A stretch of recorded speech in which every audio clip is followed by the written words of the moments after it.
တွေရဲ့စိတ်ဓာတ်ဟာကြံ့ခိုင်မှုရှိတယ်ဘယ်ဘက်ကဆန်းဆန်းလောကရန်ဆိုတဲ့မုံတိုင်းတွေနဲ့ကြုံတဲ့အခါလူတွေရဲ့စိတ်ဓာတ်တွေဟာရင်းရိုင်ပြီးတော့သွားတယ်ယဟနာပုဂ္ဂိုလ်ရဲ့စိတ်ကြတော့အဲ့လိုရင်းရိုင်သွားတာမျိုးလုံးဝမရှိတော့ဘူးသေလောယထာဧကခနောဝါတေနနသမိရတိကြောက်သားပဂတိပြီးတဲ့တောင်ကြီးဟာဘလောက်ကြီးမားတဲ့ပြင်းထန်တဲ့မုန်တိုင်းကြီးပဲတိုက်လှုပ်ရှားသွားတယ်လို့ရွေ့သွားတယ်လို့မရှိနိုင်ထို့တူပဲယန္နာပုဂ္ဂိုလ်ရဲ့စိတ်ဟာလောကရန်မုန်တိုင်းတွေဘယ်လိုပဲတိုက်ခတ်ရွေ့ရှားသွားတယ်ရိမ့်ရိုင်သွားတယ်ဆိုတော့မရှိဘူးလှုပ်ရှားရိမ့်ရိုင်သွားတယ်ဆိုတာဘာပြောတာတော့လောကရဲ့တဘာဝကိုလောကဓမ္မလောကရန်လို့ခေါ်တယ်လောကမှာကြုံတွေ့နိုင်တဲ့တဘာဝယာရုဂုံသိစိစိဥစ္စာရတဲ့အခါရှိတယ်လို့မရတဲ့အခါရှိအချမ်းရာအကျော်စိုးရှိတဲ့အခါရှိတယ်လို့မရှိတဲ့အခါမှလည်းရှိတယ်ချီးမွမ်းခံရတဲ့အခါရှိတယ်လို့ကဲ့ရဲ့ခံရတာလည်းရှိတယ်ချမ်းသာဒုက္ခနဲ့ကြုံတွေ့ရတဲ့အခါမျိုးရှိတယ်လို့ဆင်းရဲဒုက္ခနဲ့ကြုံတွေ့ရတဲ့အခါမျိုးလည်းရှိတယ်လောကရဲ့မတည်ငြိမ်တဲ့သဘာဝအရာလူတွေဟာနှိမ့်တုံမြင့်တုံလို့ဆိုတဲ့အခြေအနေမျိုးမျိုးကိုကြုံတွေ့ခံစားကြအဲ့လိုကြုံတွေ့ခံစားကြတဲ့အခါစိတ်ဓာတ်ပြော့ညံ့တဲ့ပုဂ္ဂိုလ်တွေကြတော့ဘာဖြစ်သွားလဲမကောင်းတဲ့လောကရန်နဲ့တွေ့ကြုံသွားလို့ရှိရင်စိတ်ဓာတ်တွေကျဆင်းပြီးတော့နောက်ဆုံးမှာကိုယ့်ကိုယ်တတ်သိခြင်းဆိုတာနဲ့အဆုံးသတ်သွားကောင်းတဲ့လောကရန်တွေနဲ့တွေ့တဲ့အခါမှာလဲလူတွေဟာတက်ကြွမောက်မာပြီးတော့ဘဝင်မြင့်သွားတတ်ကြသေးတယ်ဒါကြောင့်မို့ကောင်းတာလည်းပဲကြုံမကောင်းတာလည်းပဲဆုံးမိမိစိတ်ဓာတ်ဟာရိမ့်ရိုင်လှုပ်ရှားခြင်းမရှိပဲပဂတိအနေအထားမျိုးရအောင်လေ့ကျင့်ပြီးတဲ့နည်းစနစ်ကိုဘာဝနာလို့ခေါ်တာပဲဘာဝနာဆိုတာတတိတရားတွေတိုးပွားလာအောင်ပညာတရားတွေတိုးပွားလာအောင်သမာဓိစွမ်းအားတွေတက်လာအောင်လေ့ကျင့်ပေးတဲ့သဘောအဲ့ဒါလို့လေ့ကျင့်ပေးမှုသည်လောကရန်ကိုခိုင်ခတ်လောကရန်ရဲ့သဘာဝတွေကြောင့်လှုပ်ရှားရင်းရိုင်မှုမရှိအောင်ကြံ့ခိုင်တဲ့စိတ်ဓာတ်ကိုရရှိစေနိုင်တယ်လို့အဲ့တော့ဘုရားဗဒဝင်သူရဲ့စိတ်ရဲ့စိတ်ဓာတ်ကြံ့ခိုင်မှုလိုအပ်တယ်ပြောညံ့တဲ့ပုဂ္ဂိုလ်မျိုးမဖြစ်စေရဘူးစိတ်ဓာတ်ပြောညံ့တဲ့ပုဂ္ဂိုလ်မျိုးသည်လောကီကိစ္စမှာလည်းအောင်မြင်မှာမဟုတ်ဘူးလောကုတ္တရာဘဝလွတ်မြောက်ရေးကိစ္စမှာလည်းပဲရှုံးညင်းတဲ့ရင်ဆိုင်ရမယ့်ပုဂ္ဂိုလ်သာဖြစ်တယ်အရာရာမှာစိတ်ဓာတ်ပြောညံ့တဲ့ပုဂ္ဂိုလ်ဟာအရှုံးနဲ့သာရင်ဆိုင်ရမယ်အဲ့ဒါမျိုးမဖြစ်အောင်ဘုန်းကြီးတို့တွေစိတ်ဓာတ်ကြံ့ခိုင်အောင်လေ့ကျင့်ရမယ်အဲ့ဒီစိတ်ဓာတ်ကြံ့ခိုင်မှုကိုဖြစ်စေတတ်တဲ့အကြောင်းတွေကအကျဉ်းချုပ်ပြောရင်မြတ်စွာဘုရားရဲ့အဆင့်30နဲ့လေ့ကျင့်တဲ့စနစ်ပဲဖြစ်တယ်နံပါတ်1ကကိုယ်ချင်းတရားကောင်းအောင်လေ့ကျင့်ရကိုယ်ချင်းတရားကောင်းလို့ရှိရင်အာကိုယ်တစ်ခုဖြစ်လာပြီးတော့စိတ်ဓာတ်ကြံ့ခိုင်တယ်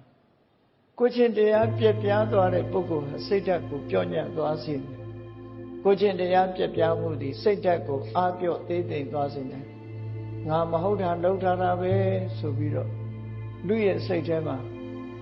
သူများတွေကကိုယ့်အကြောင်းမသိတော့လည်းပဲကိုယ့်အကြောင်းသိနေတော့အရေးမဲကြီးတို့ကိုယ့်ကိုချင်းချောက်နေတယ်လို့ဖြစ်ပြီးစိတ်ဓာတ်ဟာတုန်လှုပ်ချောက်ချားနေတတ်တယ်။ဒါကြောင့်မို့သက်သာဗျာကိုချင်းသီလနဲ့ပြည့်စုံအောင်ကြိုးစားအထောက်အမယ်။ကိုချင်းသီလရှိတဲ့ပုဂ္ဂိုလ်ဟာစိတ်ဓာတ်ကြံ့ခိုင်မှုကိုရနိုင်တယ်။ဘလောက်ပဲအဆိုးနဲ့ကြုံငါမှအားကိုးစရာသီလရှိတယ်။ငါကိုချင်းတရားတွေကောင်းတယ်။မဟုတ်တာမပြောဘူးမမှန်တာမလုပ်ဘူးလို့ဆိုတဲ့အားကိုးလောက်တဲ့ကိုချင်းသီလရှိထားတဲ့ပုဂ္ဂိုလ်ရဲ့စိတ်ဓာတ်ကြံ့ခိုင်တယ်ဘယ်လိုပဲအခက်ခဲတွေနဲ့ကြုံဒီပုဂ္ဂိုလ်မျိုးရဲ့စိတ်ဓာတ်ရိမ့်ရိုင်သွားတာမျိုးမရှိနိုင်ဘူးတဲ့ဒါကြောင့်မို့သီလဆိုတာနဲ့ကိုယ့်ရဲ့စိတ်ဓာတ်ကြံ့ခိုင်အောင်လေ့ကျင့်ပေးဖို့လိုအပ်တယ်ပေါ့နောက်တစ်ခု သမာဓိဆိုတာလည်းစိတ်ဓာတ်ကြံ့ခိုင်အောင်လေ့ကျင့်ပေးရဖြစ်တယ်သမာဓိဆိုတာအာယုတစ်ခုတည်းပေါ်မှာစိတ်ကိုထားနိုင်တဲ့စွမ်းရည်တတ်တယ်ဟိုတွေးဒီတွေးစိတ်တွေခြောက်ခြားပြီးတော့စိတ်တွေပြန့်လွင့်နေတဲ့အနေအထားတစ်ခုဒီမိမိရဲ့စိတ်ဓာတ်ကိုပြောင်းညံ့သွားစေနိုင်တယ်အာယုတစ်ခုတည်းပေါ်မှာစူးစိုက်စိုက်ထားနိုင်တဲ့စိတ်ဓာတ်အရာရာကိုဆုံးဖြတ်နိုင်ပြီးတော့ကြံ့ခိုင်ပြီးတော့အင်အားကောင်းတဲ့စိတ်ဓာတ်စွတ်စွတ်စီးစီးရှိလို့ရှိရင်ဘယ်အရာပဲဖြစ်ဖြစ်အင်အားရှိတယ်လို့ပြောတာနော် Unity is strength လို့ပြောကြတာလေ Unity ဖြစ်နေလို့ရှိရင်အားရှိတယ်လို့ဆိုတာစိတ်ပါလဲထို့တူပဲစိတ်ကလည်း Unity ဖြစ်နေဖို့လို့တမာတိဆိုတာ Unity ဖြစ်နေတဲ့သဘော Unity မဖြစ်ဘဲနဲ့ Diversity ဖြစ်နေပဲဆိုရင်စိတ်ဟာပြောင်းညံ့သွားတာထို့တူပဲလူတွေရဲ့အဖွဲ့အစည်းမှာလည်းပဲထို့တူလူတွေရဲ့အဖွဲ့အစည်းမှာ Unity ရှိနေလို့ရှိရင်စီလုံးခိုင်မာနေတဲ့အခါမှာအင်အားပြည့်တာအဲ့ဒီလိုမဟုတ်ဘဲနဲ့တယောက်တစ်မျိုး Diversity ဖြစ်နေပြီဆိုလို့ရှိရင်တော့ပြောင်းညံ့သွားမှာဒါသဘာဝစိတ်ဓာတ်မှာလည်းပဲ Unity ဖြစ်မှစိတ်ရဲ့ Unity ဆိုဒီမှာတမာတိစွမ်းအားကိုပဲဆိုလိုတာအာယုန်တစ်ခုတည်းပေါ်မှာစိတ်တွေကိုစုစည်းထားနိုင်လိုက်ပြီဆိုလို့ရှိရင်ဘယ်လိုလောကဓာတ်မျိုးနဲ့ရင်ဆိုင်ရအဲ့ဒီပုဂ္ဂိုလ်ရဲ့ကြံ့ခိုင်တဲ့စိတ်ဓာတ်ထင်ထင်ရှားရှားကြီးဖြစ်ပေါ်လာရင်ရည်ခြင်းမရှိဘူးရွေရှားခြင်းမရှိဘူးကြံ့ခိုင်သွားတယ်ဒီလိုဆိုတာဒါကြောင့်မို့မိမိရဲ့စိတ်ဓာတ်ကြံ့ခိုင်ဖို့အတွက်တမာတိစွမ်းအားနဲ့လည်းလေ့ကျင့်ပြီးတော့ပေးရနောက်တစ်ခုအရေးကြီးဆုံးကတော့ဗာလဲဆင်ခြင်တုံတရားလို့ဆိုတဲ့အသိပညာပဲအသိပညာရှိတဲ့ပုဂ္ဂိုလ်ကအကောင်းနဲ့တွေ့တွေ့အဆိုးနဲ့တွေ့တွေ့အကောင်းတွေ့လဲစဉ်းစားတယ်အဆိုးနဲ့တွေ့လဲစဉ်းစားတယ်အယမ်းမဲ့စိတ်လှုပ်ရှားခြင်းမပြုဘူးကောင်းတာဆိုးတာဝေဖန်ဆန်းစစ်ပြီးတော့မှလက်ခံသိရင်လက်ခံတယ်ပယ်သိရင်ပယ်တယ်အသိဉာဏ်ရှိတဲ့ပုဂ္ဂိုလ်ဟာအရာရာကိုရွေးချယ်ပြီးတော့လှုပ်တဲ့နာနဲ့မလှုပ်တဲ့နာတွေးတဲ့နာမတွေးတဲ့နာအများတန်းခွဲခြားပြီးတော့သိတာဖြစ်တယ်အဲ့ဒါကြောင့်မို့လို့ပညာကတော့အရာရာမှာဆုံးဖြတ်ပေးပြီးတော့လွှမ်းမိုးချုပ်ကင်ထားတာဖြစ်တော့ကြောင့်